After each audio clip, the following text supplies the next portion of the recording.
Bismillahirrahmanirrahim. Assalamu alaikum warahmatullahi wabarakatuh. Students, hope you all are doing well and taking your video lessons regularly. This is your English text class. Student, as you know that we have done in the previous class, we have done central idea of the poem My Blessed Beautiful Land, and I hope you have done in your copy, you have completed your work. The assigned tasks you have completed. Hopefully आपने कर लिया होगा. इंशाल्लाह ताला आपको PDF जब unit 2 की मैं सेंड करूँगी तो आप उससे अपना काम जो है वो ज़रूर रीचेक कीजिएगा कि what ever you have done in your notebook उसको गो थ्रू ज़रूर कीजिएगा ताकि उसमें कोई मिस्टेक ना रहे. Okay students, what is for today? We will do summary. Summary करेंगे हम आज, क्योंकि लास्ट टाइम हमने सेंट्रल आइडिया किया था. अब हम समरी करेंगे. And it is very important कि आपको पता होना चाहिए कि what is the difference between summary and central idea. मैंने शायद उस सेंट्रल आइडिया जब मैं आपको एक्सप्लेन कर रही थी तो उस वक्त भी मैंने आपको एक्सप्लेन किया था कि क्या डिफरेंस होता है, लेकिन in detail I will tell you today कि क्या डिफरेंस होता है, क्योंकि sometimes student can not make difference between these two things. Summary और सेंट्रल आइडिया में डिफरेंस नहीं कर पाते हैं. So I am telling you today what is central idea. Central idea tells you the main point of the main point, the lesson, the moral of the text of the poem. आपको जो है वो सिर्फ और सिर्फ जो आप उसमें से मेन पॉइंट जो आप मोरल जो आप लेसन सीखते हैं किसी भी पोम से, किसी भी टेक्स्ट से, तो वो सेंट्रल आइडिया बताते हैं. जबकि समरी क्या होती है? Summary is a brief statement of the text और द पोम. ठीक है. समरी जो है जो भी आपने पढ़ा है अपने उसमें पूरी पोम में, या जो है आपने जो ओरिजिनल आपका टेक्स्ट है उसको जो है वो उसके ही आइडियाज़ को एलेबरेट करके उसको ब्रीफ स्टेटमेंट जो दिया जाता है जिसमें सिर्फ और सिर्फ आपके मेन पॉइंट्स होते हैं उस कॉन्टेक्स्ट वो टेक्स्ट के बारे में. तो ये जो आपकी क्या कहलाती है, आपकी होती है समरी. आप उसमें जो है वो टेक्स्ट से रिलेटेड वर्ड्स इस्तेमाल कर सकते हैं जो पोम में इस्तेमाल हुए हैं, उनको भी इस्तेमाल कर सकते हैं क्योंकि आप उसी के बारे में बात कर रहे होते हैं. जबकि सेंट्रल आइडिया में आप किसके बारे में बात करते हैं, क्योंकि वो बहुत टू द पॉइंट होता है और आप सिर्फ उसमें मेन आइडिया जो लेसन होता है, जो थीम होता है, आप उसको डिस्कस करते हैं. So let's begin what the summary is. मैं दोबारा आपको बता देती हूँ कि summary is a brief statement, या फिर आप कह सकते हैं restatement of the main point. जो आपके मेन पॉइंट्स हैं आपकी टेक्स्ट के, जो ओरिजिनल टेक्स्ट के या पोम के, तो आप उसको डिस्कस करते हैं. एंड कैसे इसको स्टार्ट करते हैं, उसके लिए समरी के लिए आपके पास क्या क्या होना चाहिए, किस तरह आप स्टार्ट करते हैं. It is written in your own words. Summary हमेशा अपने ओन वर्ड्स में लिखी जाती है. And summary contains only ideas of the original text. आपके जो मेन आइडियाज़ होते हैं, जो टेक्स्ट से रिलेटेड आइडियाज़ होते हैं या पोम से रिलेटेड, सिर्फ वही पॉइंट उसमें हम डिस्कस करते हैं. Do not insert any of your opinion. आप इसमें अपना ओपिनियन नहीं ऐड कर सकते कि मेरे ख्याल से, या I think, this is my point of view is that. इस तरह के वर्ड्स आप इस्तेमाल नहीं कर सकते. कोई कॉमेंट्स नहीं करते आप समरी में, कोई इंटरप्रिटेशन नहीं करते, यानी आप अपना कोई पर्सनल ओपिनियन कभी भी समरी में नहीं देते हैं. और दूसरी ये बात कि समरी के लिए जब हम समरी को एक्सप्लेन कर रहे होते हैं तो इट इज़ वेरी इंपॉर्टेंट. हमारे पास 4 सीज़ होते हैं. सीज़ का मतलब यानी 4 वर्ड्स ऐसे हैं जो सी से स्टार्ट होते हैं. जैसे के 4 सीज़ होते हैं. 4 सीज़ मीन्स द 4 वर्ड्स हैं जो that start with the letter C. देख लीजिए, कंसाइज है, क्लियर है, कंसिस्टेंट है और कॉम्प्रिहेंसिव है. यानी आपकी समरी में ये 4 चीज़ें होनी चाहिए. जब while you are writing a summary, focus on these things. कि आपके पास जो है आपका जो पैसेज है जिसकी आप समरी लिख रहे हैं या जो पोम है उसमें आपके क्या होने चाहिए, it should B concise. Concise means क्या होते हैं कि आपके मेन पॉइंट्स उसमें जो उसके मेन डिटेल है उसको आप मिनिमम वर्ड्स में अपने ओन वर्ड्स में लिखिए. उसके जो मेन पॉइंट्स को आप ज़रूर डिस्कस कीजिए. जो मेन चीज़ें हैं उसको आप डिस्कस करना, उसको इग्नोर नहीं कर सकते. दूसरी ये चीज़ कि आपकी समरी है it should B clear. Clear का मतलब है नॉट वैग. वैग मीन्स अनक्लियर नहीं होनी चाहिए. कोई ऐसी चीज़ नहीं होनी चाहिए जो रीडर है जो आपकी समरी को पढ़ेगा उसको जो है वो समझ में ना आए. तीसरी चीज़ है, the third thing is that consistent होनी चाहिए. यानी एक लिंक्ड होनी चाहिए। कंसिस्टेंट का मतलब यानी शुरू से लेकर आखिर तक एक well connected piece of writing होना चाहिए, जिसको एक जो है उसमें कंप्लीट यूनिफॉर्मिटी यानी कंप्लीट यूनिटी होनी चाहिए, वो एक पीस ऑफ कॉम्पोजिशन लगे। ऐसा ना हो कि आपका एक पॉइंट दूसरे से इंटरकनेक्ट ना हो। So it should be consistent. The last point is that comprehensive होना चाहिए। कॉम्प्रिहेंसिव का मेन मकसद ये होता है कि आपके जो जितने भी इंपॉर्टेंट पॉइंट्स हैं पैसेज में आप वो लिखिए और इट शुड बी अंडरस्टैंडेबल, यानी आपके लिए वो जो है वो आपके लिए भी और जो रीडर जो आपके one who is reading your summary उसके लिए भी क्या होना चाहिए, अंडरस्टैंडेबल होना चाहिए, इजी टू अंडरस्टैंड होना चाहिए, इजी टू कॉम्प्रिहेंड होना चाहिए। सो ये 4 चीज़ें हैं। उसके अलावा एक और चीज़ जो बहुत इंपॉर्टेंट है कि समरी की लेंथ कितनी होनी चाहिए। It should B 1/3 of the length of the original passage या पोम। जब आपकी बहुत ज़्यादा कहीं ऐसा ना हो कि आप सॉरी आप 2-2 पेज की जो है वो समरी लिख रहे हैं और दिस इज़ नॉट इसको अप्रिशिएट नहीं किया जाता है।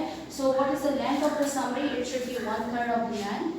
अच्छा, दूसरी बात ये कि आपकी जो है वो समरी में जो है क्या चीज़ें बहुत इंपॉर्टेंट है इसके अलावा कि आपको जो है as I told you before कि आप जो है वो समरी को जो है अपने ओन वर्ड्स में लिखेंगे। आप उसमें जो फ्रेजेस या कोई वर्ड्स आप यूज़ हुए में you can borrow it from the original passage, आप अपने पैसेज से बोरो कर सकते हैं। और हमेशा जो है वो समरी जो है वो कौन से पर्सन प्रोनाउन हमें यूज़ करना चाहिए, we always use 3rd person pronoun. And the last thing is that then I am going to start the summary of the poem. फिर हम समरी करेंगे। आखिरी चीज़ जो मैं आपको बताना चाहती हूँ, एक तो मैंने आपको ये बताई कि आपके अपने ओन वर्ड्स में होनी चाहिए और दूसरी ये कि आप फ्रेजेस अब जो आपके टेक्स्ट में या पोम में यूज़ हैं आप उसको भी यूज़ कर सकते हैं। और the third thing is that you will have to use 3rd person pronoun, and the last thing is that do not use indirect speech। कि आप indirect speech use direct speech use नहीं करेंगे, you will have to use always indirect form of speech। आप हमेशा indirect form of speech use करेंगे, यानी आप उसमें कोई quotations वगैरह नहीं use करेंगे while writing the summary। So let's begin the summary। I am going to write the summary of my blessed beautiful land। We will write together। Okay students, open page number 21 where the poem is written in the book My Blessed Beautiful Land। As you can see that the poet of this poem is anonymous। I told you unknown है, who is the writer of the poem we do not know।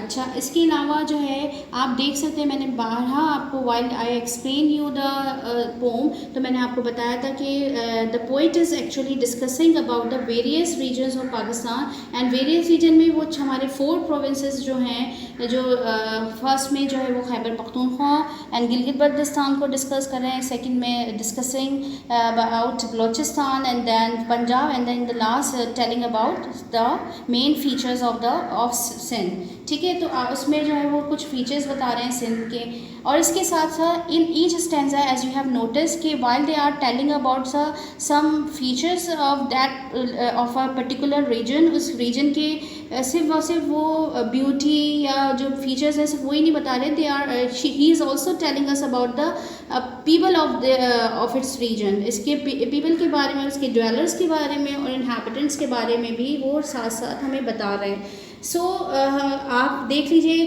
कि how are the what is in the first the poet describe the Khyber Pakhtunkhwa and Gilgit-Baltistan, and he is also telling that how is the places, he कैसी place है, there are snow covered mountains and there is beauty all around। यहाँ पर बहुत ही खूबसूरत जगह हैं and very tempting, very fascinating और enchanting places are there।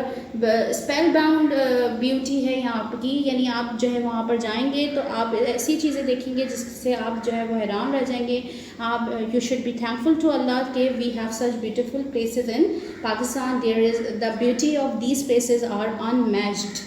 ठीक है, अब उसके बाद जो है वो कैसे हैं वहाँ के people, they are warm and brave, बहुत स्टर्डी हैं, बहुत स्ट्रॉन्ग हैं, माइटियस्ट पीपल हैं वहाँ के, और बहुत ही यानी और हॉस्पिटेबल। वार्म मीन्स होता है यानी व्हेन दे, अगर कोई गेस्ट वहाँ पर जाता है तो उनको वो बहुत ही ज़्यादा उसको अच्छी तरीके से ओपन आर्म्स के साथ जो है वो उसको वेलकम करते हैं, ग्रीट करते हैं। So they are very hospitable by nature. अच्छा, सेकेंड स्टेंजा में as you have notice that कि वहाँ पर किसके बारे में बात हो रही है, the poet is discussing about the the region of Balochistan जो बैरल लैंड है एक्चुअली, जहाँ पर जो है ज़्यादातर जो है we have a mountains, brown mountains हैं वहाँ पर, बिकॉज लेस ग्रीनरी है वहाँ पर, ग्रीनरी कम है, डेजर्टेड एरिया ज़्यादा है। तो वहाँ का जो सबसे जो लेकिन वहाँ की लैंड इतनी ब्लेस्ड है कि उस लैंड में जो है we have a minerals, full of minerals, there are so many mines, mines means होता है काने, जहाँ पर आपको जो है ये सारे मेटल्स, ओर्स वगैरह मिलती हैं। और ये प्रेशियस स्टोन्स हैं, लाइक गोल्ड है, सिल्वर है, इस तरह के स्टोन्स आपको वहाँ पर मिलेंगे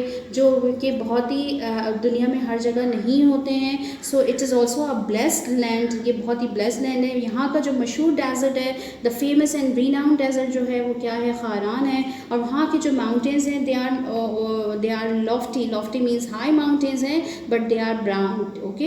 ये यानी there is no less greenery है यहाँ पर। हाँ, and how are the people of this region, इसके पीपल कैसे हैं, दे आर फेयरलेस, यानी ये जो है वो बहादुर लोग हैं, फेयरलेस हैं, ओके। और उसके मैंने आपको बताया था कि स्टेंसा के हर स्टेंसा के लास्ट में जो है वो पोएट जो है वो अपने खुदा से जो है वो दुआ कर रहे हैं for the security and prosperity of his country, ठीक है। उसके थर्ड लास्ट पे आइए तो वहाँ पर हम किसके बारे में डिस्कस कर रहे हैं, पोएट जो है वो क्या कहते हैं, फर्टाइल ग्रीन प्लेन्स हैं जहाँ की लैंड जो है वो बहुत ही, जहाँ मीडोज ज़्यादा हैं, जो फुल ऑफ क्या कहते हैं, जहाँ पर बहुत अच्छी क्रॉप्स ग्रो होती है। वो कौन सा रीजन है जहाँ पर 5 माइटी रिवर्स जो हैं वो एक दूसरे से जाके मिलते हैं, वो this is the region is Punjab, the province is Punjab. Punjab के बारे में बात कर रहे हैं। और यहाँ की जो है वो टेल्स और लेजेंड्स बहुत ही जो है वो ज़्यादा बहुत ही मशहूर हैं, और not in Pakistan, all over the world यहाँ की स्टोरीज़ बहुत मशहूर हैं। इसके अलावा यहाँ के पीपल कैसे हैं, they are very innocent and they are very simple, और कहते हैं बहुत ही अपनी सिंप्लिसिटी की वजह से जो है they are famous all around the country, throughout the country. उसके बाद जो है हमारे पास जो है वो लास्ट जो हमारे पास प्रोविंस है वो है हमारे पास सिंध जो है वो एंशियंट सिविलाइजेशन का समझ लें, एक होम ऑफ एंशियंट सिविलाइजेशन कह सकते हैं। यानी यहाँ पर जो है वो आपको सबसे ज़्यादा ओल्डेस्ट सिविलाइजेशन जो मिलेगी that is very famous, that is Mohenjodaro. वो कौन सी है, मोहनजोदड़ो है। मैंने आपको बताया था मोहनजोदड़ो का मीन्स क्या होता है, माउंट ऑफ डेड, यानी मुर्दों का टीला कहलाता है। और भी बहुत सी जगहें, हड़प्पा है यहाँ पर आपको मिलेगा। इसके अलावा यहाँ जो है यहाँ के लोग कैसे हैं, यहाँ के लोग बड़े सिंसियर हैं और बहुत ही रिसोर्सफुल हैं, they are very famous because of their sincerity, अपनी सिंसियरिटी की वजह से। और आखिर में जो है वो गॉड जो है वो क्या कर रहे हैं, पोएट जो है वो गॉड से दुआ कर रहे हैं कि जो है वो keep all the people, all the areas, all the region, the country, हमारा जो बिलव कंट्री है उसको अल्लाह ताला बहुत हिफाजत से रखे और जो है उसको तरक्की दे। So this is the whole poem I described, I explain again. आप इसी तरह आपको क्या करना है, आपको समरी लिखनी है। आपको हर रीजन के बारे में पहले उनकी हर रीजन के जो मेन उनकी ब्यूटी है, जो उनकी स्पेशलिटी है, उसको डिस्कस करना है। दैन उसके आप जो है वो हर रीजन के पीपल के बारे में डिस्कस करेंगे। यानी आपका जो है 2 पार्ट्स बन जाएंगे समरी के, लेकिन it should be written in a paragraph. सबसे पहले आप समरी में जो है वो कैसे स्टार्ट करेंगे, हमेशा याद रखिए जो समरी होती है वो बिगिंस होती है विद द इंट्रोडक्टरी सेंटेंस, जिसमें क्या होता है आपका जो टेक्स्ट का या जो पोम का जो टाइटल होता है वो होता है, और उसके बाद जो है वो ऑथर, अगर किसी ने उसको लिखा है तो उसका नेम हम मेंशन करते हैं, और तीसरी चीज़ जो है जो मेन आइडिया है उसको हम डिस्कस करेंगे। तो ये समरी लिखने का क्या होता है, तरीका होता है। Okay students, for your ease I have started. I have written the summary on the board. As you can see how I started the summary. मैंने कैसे स्टार्ट किए, मैंने आपको बताया था कि हमेशा जो समरी होती है उसका जो इंट्रोडक्टरी सेंटेंस होता है उसमें टाइटल ऑफ द पोम होता है, पोएट जो होता है उसके बारे में होता है कि who has written this poem and जो what the summary is about, और what the poem is about, कि जो है वो पोम जो है वो किसके बारे में। तो as you can see there in the first line how I started, मैंने कैसे स्टार्ट की, the poem my blessed beautiful land, okay, because as you know that the poet is anonymous, so no need to write the name of the poet. The poet describes the beauty of all provinces of Pakistan and the people living there. तो इस pome में क्या बात बताई गई है? जाहिर हर provinces के जो पाकिस्तान के जो प्रोविंसेस हैं उनको डिस्कस किया गया और वहाँ के लोग कैसे हैं उसको डिस्कस किया गया है। ठीक है, उसके बाद मैंने देखिए क्या लिखा है कि highlights the spellbound beauty of northern areas. सबसे पहले हमने फर्स्ट स्टैंजा में नॉर्दर्न एरियाज को डिस्कस किया है, क्या वहाँ पर क्या चीज़ है, वेयर देयर आर स्नो का कवर्ड माउंटेन्स, आप स्नो कैप्ड भी लिख सकते हैं, स्नो कवर्ड की जगह माउंटेन्स हैं। फिर उसके बाद उन्होंने कौन सा रीजन डिस्क्राइब किया, बलूचिस्तान, उसके बारे में मैंने लिख दिया Balochistan is a vast barren land with full of mines, minerals and precious stone found in abundance. The Kharan desert and high mountains make this region distinct from other provinces. तो इस रीजन को मुख्तलिफ बनाते हैं तमाम प्रोविंसेस से। यहाँ का जो डेजर्ट है, कौन सा डेजर्ट है, the well known famous desert है वो खारान है, और यहाँ के माउंटेन्स कैसे हैं, बहुत हाई हैं। उसके बाद जो रीजन जो प्रोविंस डिस्कस किया वो क्या है, पंजाब है। तो Punjab has fertile green plains with full of crops and it is also the land of 5 rivers. उसके बाद जो है यहाँ के जो लेजेंड्स और टेल्स हैं वो क्या हैं, they are very famous among the people. और उसके नेक्स्ट जो लास्ट रीजन है या लास्ट प्रोविंस है वो ये हमारा सिंध है। Sindh is known for its oldest civilization and the mightiest river Indus. As you have notice कि पहले मैंने तमाम रीजन्स की जो मेन फीचर्स हैं उनको डिस्कस कर लिया है समरी में। अब जो है वो आप किस तरह बताएंगे, this is your task to complete this summary.